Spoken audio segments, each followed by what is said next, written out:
Sapiência, Santa Helena na ciência. Você por dentro dos estudos que estão sendo feitos por nossa gente ou em nossa terra. Sapiência, Rádio Comunitária.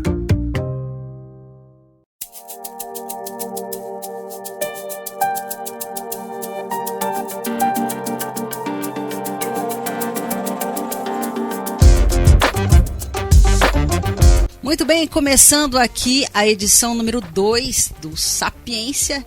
Eu, Daniele Reiter, junto com a nossa amiga Jaqueline. Olá, né? A gente não consegue nem mais dizer nem bom dia, nem boa tarde, nem boa noite. Que seja, né, Jaque? Bem-vinda. Boa noite, Dani. Boa noite, Cirlei, que está aqui conosco. Boa noite a todos os ouvintes. Hoje o nosso segundo programa, né, do Sapiência. E a primeira convidada está aqui conosco.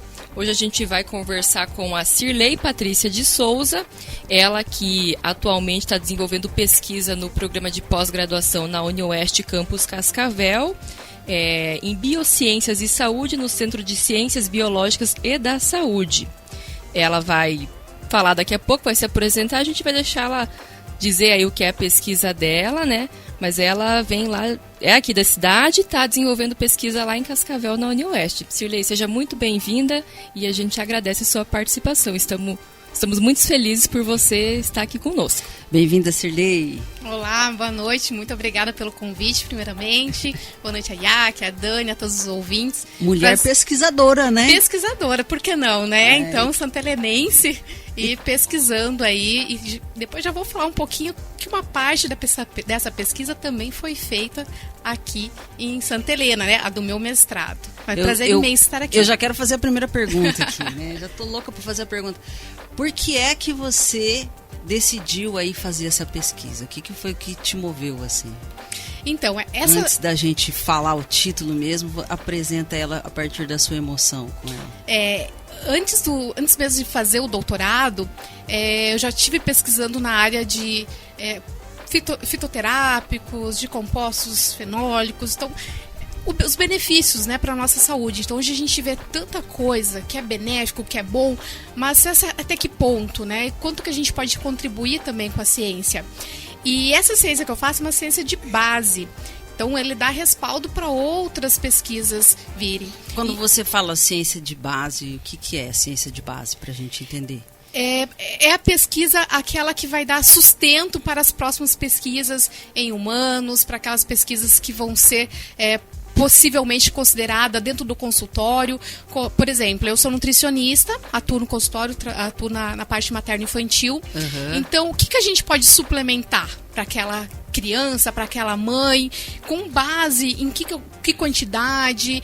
Então, isso tudo é embasado em pesquisa científica. Uhum. Então, essa pesquisa que eu faço, a pesquisa de base, é uma das primeiras que vão dar suporte, respaldo, para daí sim fazer outras etapas, para daí sim a gente conseguir, né, uma dosagem adequada. Você está falando que você está abrindo um caminho, né? Seria mais ou menos nesse sentido, né?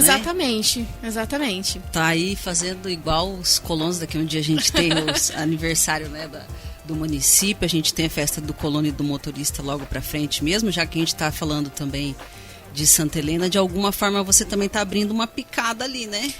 A gente procura sempre, quando a gente vai fazer o nosso projeto, analisar quais artigos já tem estudo nessa planta, nesse fitoterápico, em que assunto, né, que a gente pode desenvolver para, lógico, a gente pretende contribuir, né, com a comunidade científica e também trazer para dentro de consultório. Claro. Para aplicar, né? E aqui uma hora dessa todo mundo está querendo saber o que é que ela está pesquisando. Exatamente. Tem o título aí? E a gente vai deixar que a Cirlei apresente o título da pesquisa dela. Então, a minha pesquisa é com base do óleo de copaíba, que é uma planta amazônica, então brasileira, com muito orgulho. A gente deixa muito a nossa pesquisa, né, para as pessoas de fora fazer. Legal. Então a gente utiliza o óleo de copaíba, os efeitos dessa suplementação num modelo animal de obesidade. Então eu avalio o fígado e o músculo. Então é uma parte da pesquisa de um grupo grande da UniOeste, do LAFEM, que é um grupo de pesquisa de fisiologia. E dentro desse experimento, tem vários alunos de mestrado, de iniciação científica, de doutorado. E quando foi que você conheceu a Copaíba pela primeira vez, assim? Você tem uma memória da Copaíba na sua vida? A Copaíba, ela é mais usada para efeito tópico, para efeito de anti-inflamatório, para cicatrização. Então, se encontra em lojas de produtos naturais. Porém, então já conhecia desse efeito antioxidante. Eu já estive na Amazônia, então eu sei que... eu sabia que tinha caroço nesse. Da onde que essa guria tirou a Copaíba? De onde vem a inspiração, não é mesmo? Porque, justamente, no mestrado, eu trabalhei a quinoa. E a quinoa, ela não é dos Andes, ela não é aqui. Aí, pro doutorado, a gente já vai amadurecendo, pensei, por que tanta riqueza tem no nosso Brasil? Por que não levar algo daqui, né? Porque a gente deixa as outras pessoas virem de outros países e vir pesquisar as nossas plantas. E a Copaíba, ela é popularmente conhecida no Brasil já pelo uso medicinal, né? Pelas suas propriedades. Às vezes a pessoa... Pela avó, pelo vô, nem tem conhecimento de artigos, de pesquisas, mas vai passando culturalmente o uso daquela planta, né? Do óleo ou de outras partes da planta para alguma finalidade. Isso, então ela já é muito utilizada. Porém, no efeito antioxidante para ingestão... Esse negócio de antioxidante, essa palavra, sério, ela eu quero ler aqui o título. Vezes, e eu fico pensando, que raios eu quero ler o título da pesquisa dela, porque a gente está falando aqui e está ficando fácil. E esse é o objetivo do Sapiência, né? Facilitar a compreensão da pesquisa, né? Do árduo trabalho do pesquisador, da pesquisadora. O título da pesquisa é Efeitos da suplementação do óleo de copaíba no estresse oxidativo e histomorfometria muscular e hepática em ratos Wistar obesos. É alguma coisa na pança. E assim, me pegou muito essa questão do que é esse estresse oxidativo, né? Olha, eu fiquei imaginando, mas acho que a Cirlei vai conseguir, cara. Vai complementar que a Dani falou que é antioxidante, né? Isso. O que acontece? O estresse oxidativo, todo mundo que respira, então nós seres humanos, nós temos essas espécies reativas no nosso organismo. E por causa do oxigênio. Então é natural que a gente tenha. O problema é que certas doenças, como a obesidade, ela gera um estresse oxidativo maior.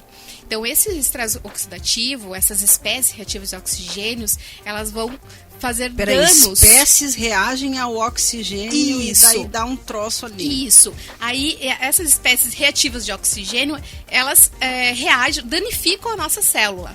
Tá? Em outras palavras, danificam a nossa célula, podendo causar mais doenças ainda, envelhecimento precoce, por exemplo, devido a essas espécies reativas de oxigênio. Então, o que acontece? Quando a gente tem mais espécies reativas de oxigênio e menos antioxidante, que o antioxidante ela vai competir, vai tentar eliminar, manter em equilíbrio o nosso organismo. Então, o antioxidante da alimentação, vitaminas, por exemplo, compostos bioativos, que é o que a gente tem no óleo de copaíba. Esses antioxidantes, esses compostos, eles vão, digamos, combater essas espécies. Um antídoto? Ou essa palavra não se aplica? Não se aplica no caso, mas é tipo um antídoto para tentar entender, né? Então, esses antioxidantes eles vão combater essas espécies reativas. Então, quando eu tenho um desequilíbrio, a gente tem um estresse oxidativo. Quando a gente tem mais essas espécies reativas do que o antioxidante, a gente tem para o organismo mais causadores de doenças, mais danos celulares. E a gente sabe que a obesidade é uma doença e ela gera estresse oxidativo, tá? Gera inflamação. E o que acontece? Por que a gente está colocando o óleo de copaíba? Existem pouquíssimos estudos relacionando a ingestão do óleo de copaíba. E então a gente quer comprovar. Porque os estudos eles fazem o quê? Mais a parte fora externo. Mais pele, tópico. Mais cicatrização, tá? Depois da pandemia, né? Durante a pandemia, surgiram alguns estudos relacionando a parte de ingestão do copaíba em artrite, em alguns pontos assim mais específicos. Então, na obesidade é pouquíssimo. Então, esse é o nosso intuito. Ver nesse modelo animal se esse óleo de copaíba ele vai ter um efeito benéfico, né? né, nessa questão de estresse oxidativo, e a gente vai analisar os órgãos também, então fígado e músculo. Mas deixa eu te perguntar um negócio, só para balizar, que tipo, você já parte da premissa de que o óleo da copaíba tem esse efeito que a gente deu o nome aqui de antígeno, digamos assim, né, de antídoto. E daí você quer medir o quanto que isso é, ou você vai descobrir e depois, se der ok, prosseguir? Como que é? Ele já tem estudos que comprovam que ele tem um efeito benéfico, ele tem um efeito antioxidante. Então, ele já tem essa comprovação. In vitro, por exemplo, a gente tem in vitro, né, lá no experimento, lá dentro do laboratório, a gente pode medir também esse efeito antioxidante. Então, já tem essa comprovação. E um desses compostos é o cariofileno. Então, esse cariofileno, esse composto aí, é um dos benéficos que tem nesse óleo de copaíba, que faz diminuir, digamos assim, a gente espera, né, que ele diminua o estresse oxidativo. Então, já tem essa comprovação. Porém, na obesidade, poucos estudos ainda. Então, esse é o intuito do trabalho. E a minha pergunta, eu tinha até anotado aqui uma dúvida em relação mais ou menos isso que a Dani comentou agora. Se esse tema que você está pesquisando ali no programa de doutorado da UniOeste é um tema que surgiu inédito, né? Ou já tinham pessoas, grupos de pesquisa pesquisando sobre isso antes de você começar a iniciar? Então, esse grupo de pesquisa que eu participo, que é a minha orientadora, a professora Sabrina, e com orientação da professora Lucinéia, é a primeira vez que eles pesquisam a respeito do óleo de copaíba. Entendi. Tá? Do modelo de obesidade, eles já pesquisam há muito tempo. Esse trabalho, a gente iniciou esse grupo de pesquisa em 2019. Então já está um tempo rodando. Embora eu esteja apenas no segundo ano do doutorado, eu comecei essa pesquisa nesse grupo, antes mesmo de ingressar como aluna especial lá do programa de Biociência e Saúde. Então, na época a gente começou a pesquisar ele, não tinha nenhuma pesquisa nada em questão do óleo de copaíba com a obesidade. Aí, por isso que eu falei, daí veio a pandemia ali, parece que desovou alguns mais artigos. Mais pessoas ficaram assim, obesas, inclusive? Exatamente. Por conta do sedentarismo, né? Não tinha academia, não podia sair de casa quase, né? Sim. Então agora a gente já tem alguma coisa na literatura, mas é pouquíssimas coisas. Eu ia perguntar isso, muita coisa da literatura não é em português. Era uma das coisas que eu ia perguntar, por que não tinha tanta bibliografia em português quanto em inglês, né? Nem em espanhol também, né? As revistas, por exemplo, no programa, né, que eu estou de Biociência e Saúde, a gente precisa fazer a publicação de pelo menos um artigo. E a gente procura um qualis, uma classificação, né, boa. E a maioria é o quê? É inglês, né? Entendi. Então a gente envia para essas revistas. Vamos explicar aí pro pessoal de casa o que é o que você acabou de falar em relação ao qualis, a classificação da revista.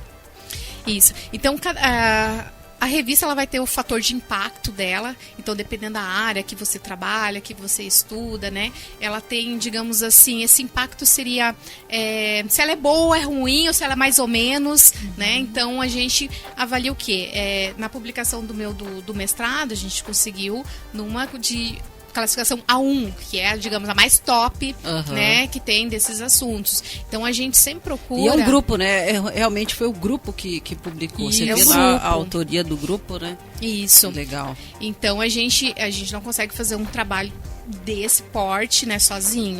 Não tem como. Então, é um grupo de estudo que a gente vai dando suporte fazendo. E é lógico que a gente vai aprimorando. Esse foi o primeiro que a gente fez com óleo de copaíba. Na época, a gente foi o óleo de copaíba e castanha do Pará. Então eu pretendo qualificar, né, já no final do ano. Então já tô com o artigo ali no forno pra gente enviar, submeter a revista para publicação.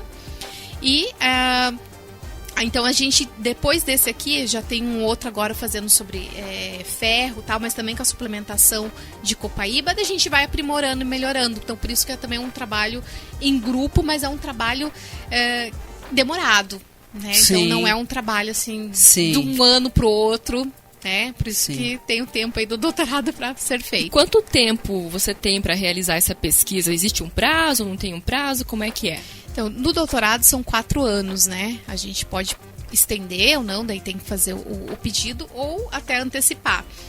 Mas no período, no nosso programa, são para qualificar pelo menos 18 meses. Então vai ir uns 2 anos para você, se você fizer bem, tudo certinho, fazer tudo. Mas não uns 4 anos, né? Porque não é só a pesquisa, a gente tem que fazer as disciplinas, cumprir todas as cargas horárias, né? Sim, com certeza. Então, eu tô no 2º ano do doutorado, eu pretendo qualificar até final do ano. Eu quero perguntar em relação à Amazônia, então, já que você foi lá, né, o que você viu de legal, além da Copaíba, assim, para você contar? Porque normalmente essa coisa de pesquisar, ela vem de uma experiência, né, por isso que eu perguntei. Sim. Então, eu queria que você contasse um pouco dessa sua experiência com a Amazônia e se isso, de alguma forma, impactou também a tua vida enquanto profissional aqui em Santa Helena, como é que foi isso? Certamente.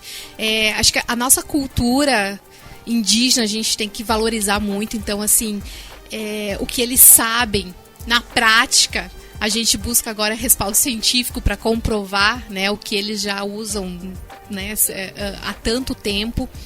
Então, o que eu vi lá? Eu vi muito contraste, na verdade, né?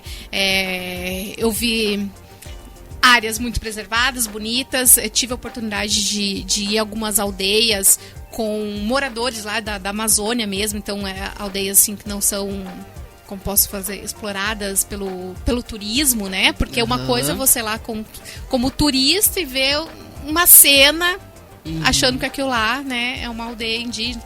Então, eu pude conhecer um pouquinho mais por fazer amizade lá com o pessoal nativo mesmo.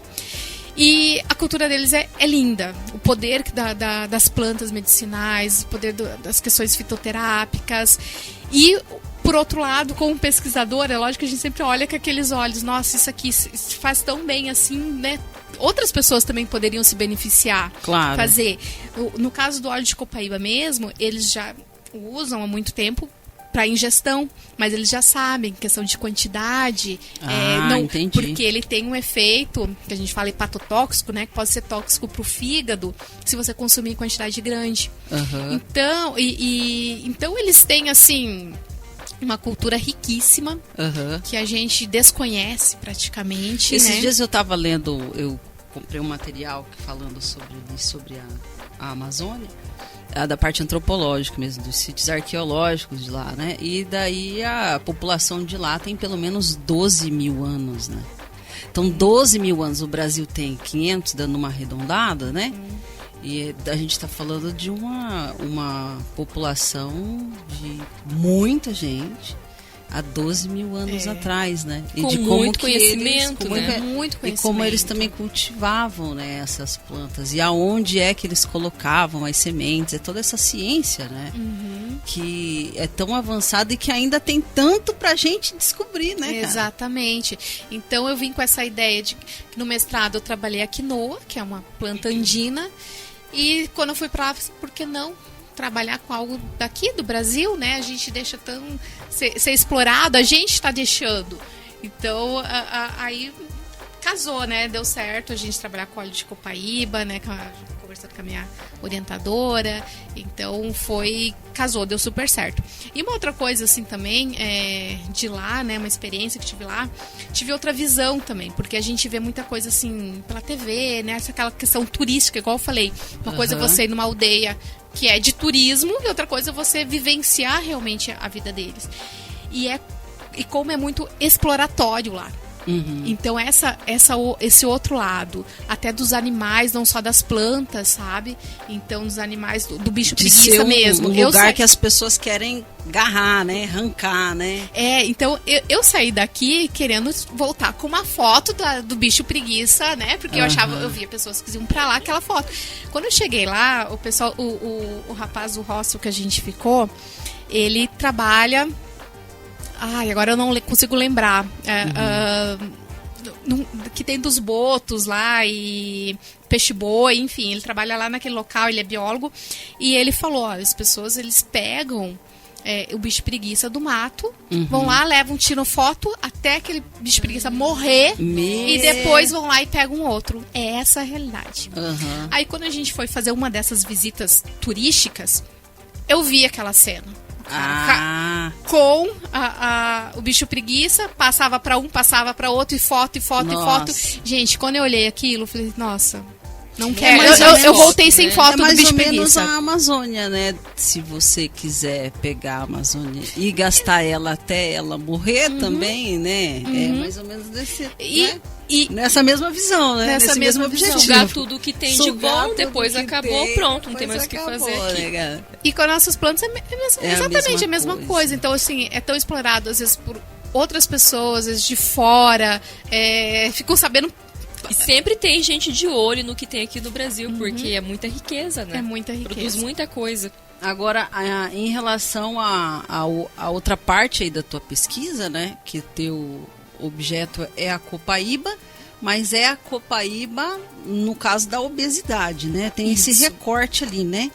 E eu tava vendo no teu estudo que você falou um pouco, teve um parágrafo ou dois que você falou em relação a como que a obesidade é um problema social. Eu queria que você falasse um pouco mais sobre isso. E eu acho que também você colocou alguns dados, né, em relação ao número de pessoas, negros são mais obesos. E porque, lógico, que você é nutricionista, né, então você está sempre preocupada com a obesidade, mas por que você escolheu esse recorte ali, né? Como é que foi? Então, a obesidade é um problema de saúde pública, ela é uma doença, então quase 2 bilhões de pessoas estão sobrepeso, estão obesos, e a obesidade ela traz consigo outras doenças também, né? Hipertensão, doenças cardiovasculares. Hoje o nosso ambiente ele é obesogênico. Então hoje a gente condiciona as nossas crianças a serem obesas, a terem sobrepeso, a terem obeso. E é isso que está acontecendo. Então é um problema de saúde pública mesmo. Então a gente cuidando da alimentação, a gente consegue prevenir muitas doenças. Talvez vocês conheçam alguém que tem aí hipertensão, diabetes tipo 2, né, doenças cardiovasculares. Então imagina, são doenças preveníveis. Né? Então a obesidade ela acaba levando consigo outras doenças. Então é um problema que depois agora da pandemia aumentou muito mais. Sim. E a gente tem que ter esse olhar. É mais barato hoje a gente comprar um pacotinho de bolacha do que um quilo de mamão, né? Com certeza, hein? O quilo de mamão 17, a bolacha o que? 2 pila? Então o acesso tá muito fácil. Então por isso que eu digo, nosso ambiente ele tá obesogênico. Então, se a gente não cuidar, não prevenir, não tratar, e é um dos objetivos desse trabalho também, trabalhar a prevenção e também o tratamento, né, com óleo de copaíba, no caso. Lembrando que não existe alimento milagroso, se a gente não cuidar todo o resto, não adianta ele ter os efeitos antioxidantes, ser benéficos lá para a questão da obesidade, mas se todo o fator, né, em volta é desfavorável. Então, além de todas essas doenças metabólicas que a obesidade pode trazer, doenças de saúde mental também, né? Que o indivíduo pode estar com baixa autoestima, ter vários outros problemas relacionados, né? De comportamento, de transtornos. E a gente está crescendo, eu trabalho na clínica com o meu público, maioria criança, e a gente vê isso dentro do consultório. Então, o que a gente está levando para dentro de casa? Quais alimentos? Então, se a gente não começar a estudar, a prevenir, a tratar, a colocar isso no nosso dia a dia, que expectativa de vida que a gente vai ter, né? Que quando você fala a gente, todos nós, né? Todos nós, porque também viver num lugar com pessoas que estão obesas, que estão deprimidas, doentes, que estão doentes, que estão sem qualidade de vida, não é bom para ninguém, né? Você tem uma cidade, ou um bairro, ou uma casa, né? Ou um círculo de amizade, o tanto de pessoas que seja, mas que estão com esse problema, cara, acaba interferindo no nosso espaço, né, cara? Quanto mais saudável e mais feliz todo mundo for, melhor para todo mundo, não é? E mais barato, E mais barato, com certeza. Então a gente tem que ter esse olhar também para a alimentação, né?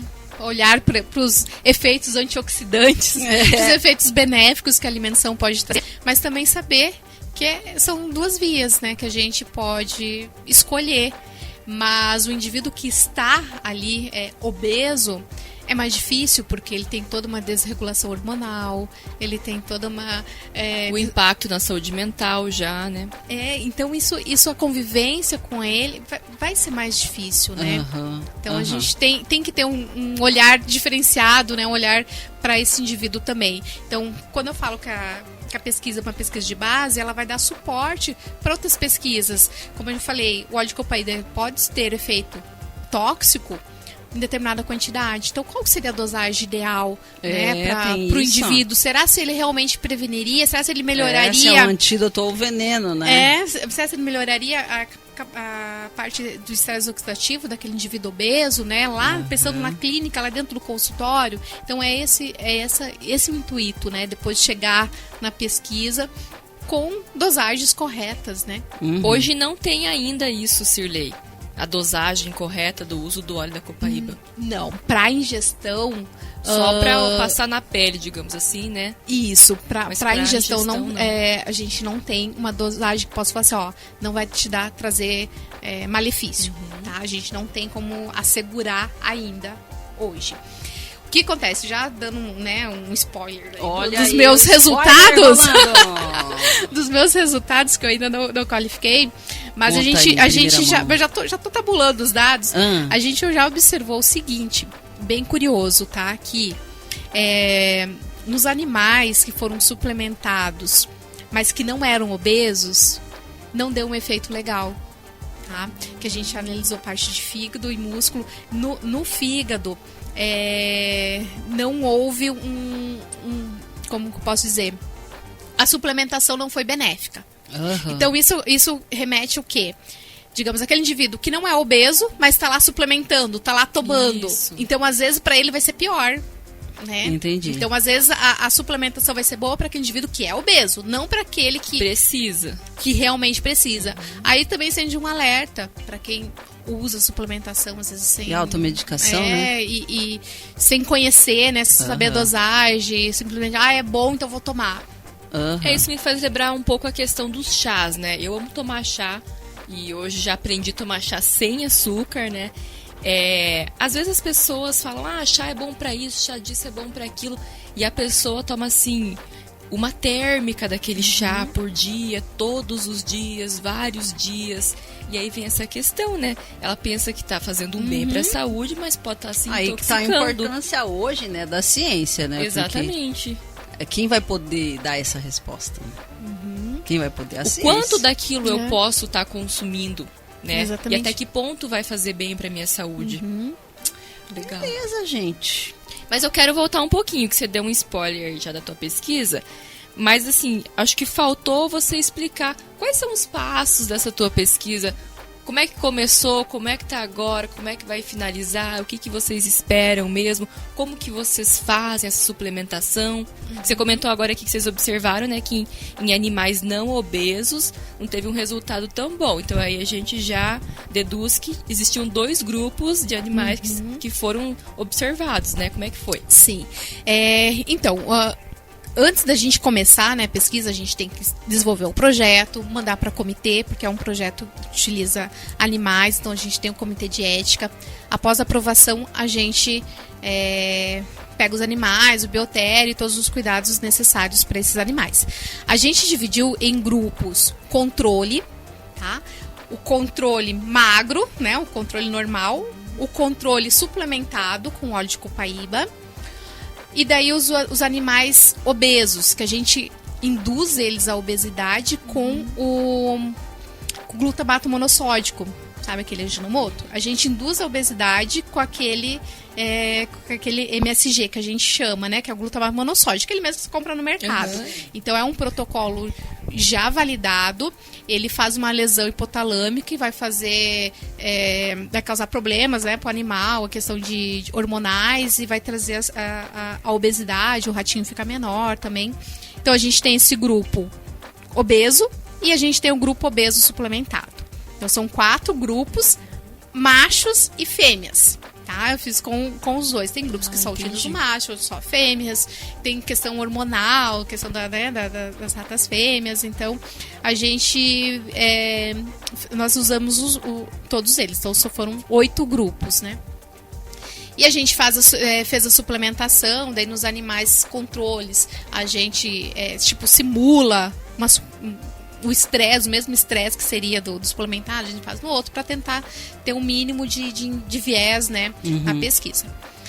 E após isso daí o grupo, daí a gente faz a eutanásia, coleta, né, o que precisa ser coletado, a gente aproveita o máximo do animal, justamente por causa das questões éticas também, pra gente não ter que ficar usando, né, outros. Sim. E então eu utilizei o músculo e fígado.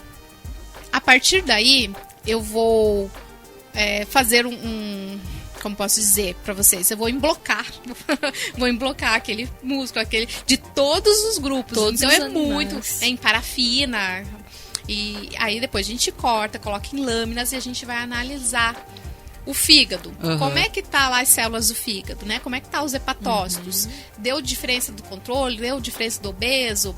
Como é do músculo? Deu diferença? Não deu? E a gente observa, a gente pesou os ratos, a gente viu a quantidade que eles ingeriram de comida, então tudo isso é anotado. Então é muito trabalho. Tudo muito bem controlado, tudo muito bem controlado. Muito trabalhoso. É uma pesquisa de Aquilo que eu digo, né? Pesquisa é trabalho. Porque às vezes as pessoas não têm essa noção. Você está só estudando. Mas é um trabalho imenso, né? Olha só a complexidade disso. E laboratório é tudo muito mínimo, né, cara? E tipo, pra dar errado então você tem que deixar tudo muito anotado. O sangue coletado, foi feito o colesterol, o triglicerídeo, foi feito vários exames e o exame de estresse oxidativo. Entendi. Aí agora em que fase que eu estou, né? Desse experimento todo. E eu, como nutricionista, tive que aprender muita coisa de biologia, então a parte de histologia, isso eu tive que aprender. A gente corei em 2 tipos, em HE, em maçom, que dá cores diferentes, contrastes diferentes, que daí dá pra eu analisar no fígado se teve fibrose, se teve aquele ratinho que teve mais células de gordura também dentro do fígado. Então tudo isso a gente analisa. Se a célula do fígado estava mais aumentada, se o núcleo... Então tudo isso aí a gente vai sinalizando. Então eu já fiz toda essa coleta, tá? Já curei e tal, já analisei. Tô terminando de tabular os dados. Já tá no Excel. Já tá no Excel, exatamente. Já tenho fotinhas, Excel. Eu posso até mandar pra vocês. Já tenho. Aí a gente fotografa tudo. E aí a parte do estresse oxidativo, a gente fez uma parte do trabalho na Unipampa, em Uruguaiana, que é o meu professor do mestrado, meu orientador de lá, que fez a parte do estresse oxidativo, então em parceria, porque é um estudo caro também, né? É tudo muito caro, reagentes, equipamento, então a gente precisa bastante de parceria. E agora eu tô nessa fase de escrever o artigo, de rodar a estatística, né? E para escrever até novembro, dezembro ali, qualificar.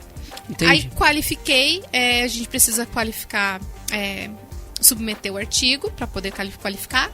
E para defender o doutorado a gente precisa pelo menos, tem que mandar 2, né? Submeter 2 e pelo menos um artigo aceito. E aí daí eu tenho mais 2 anos ainda que eu tenho prazo. Correr atrás. E assim... E assim vai. E daqui pra frente, dá pra gente acompanhar também os resultados dessa pesquisa? Como é que isso funciona? É através desses artigos, então, né? Através dos artigos. A gente sempre acaba publicando, né, em congressos. Agora, em agosto, nós vamos mostrar alguns resultados num congresso que vai ter em Búzios, no Rio de Janeiro, junto com toda a equipe lá da professora Sabrina, do LAFEM. A gente já vai demonstrar alguns resultados já, que também faz parte do nosso trabalho, mostrar o que a gente está fazendo, divulgar para outro pesquisador olhar, olha que legal, eles fizeram assim, deu certo assim, deu errado, e porque resultado que não deu certo também é resultado. Então a gente precisa publicar e mostrar também o nosso trabalho. Então a próxima etapa agora é levar esse resultado desse trabalho para esse congresso lá em Búzios. É isso aí, né, Yaki? Maravilha. Olha só quanta coisa, né? E interessantíssimo, porque o que a gente falou, todo mundo conhece um pouquinho do óleo de copaíba, já ouviu alguma história que é bom pra alguma coisa. A cultura indígena já tem conhecimento há muitos Sim. anos, mas agora vem a ciência para certificar aquilo e de uma certa forma indicar com que segurança a gente pode estar usando, qual a medida, Com até certeza. que ponto, para que serve. E com certeza o que vocês estão fazendo agora, como você mencionou que ainda tem poucos estudos em relação ao óleo de copaíba, depois muita gente vai, né, depois das publicações, vai utilizar o trabalho que vocês estão fazendo agora para continuar desenvolvendo outras pesquisas, de repente, não na obesidade, mas em outras áreas da saúde também. É. Legal. Então tá bom, conversamos aqui no nosso podcast Sapiência, Santa Helena na Ciência, edição número 2, né? Edição número 2. Né? Com Edição uma número mulher, 2. primeira participante, né? nutricionista. Mulher, pesquisadora e mãe também, né, E Cirlei? mãe, isso aí. Cirlei Patrícia conversou com a gente aqui. Quem quiser saber mais do trabalho dela, pode entrar em contato com ela através das redes sociais, que eu sei que ela tá lá no Instagram. Qual que é o teu Instagram, Cirlei? @Nutri Cirlei Patrícia. Olha Pode aí, me tá seguir facinho. lá. Volta e meia eu sempre posto alguma coisa, ou quando eu tô lá dentro do laboratório, lá na Oeste, mostrando os bastidores também da pesquisa. Legal, curte a gente lá também, Liberdade_FM, beleza? É isso aí, né, Yaki? Isso aí, obrigada, Cirlei, pela tua participação e maravilhoso teu trabalho. Obrigada. Yaki, até a próxima, hein? Até a próxima semana. Valeu, tchau, tchau.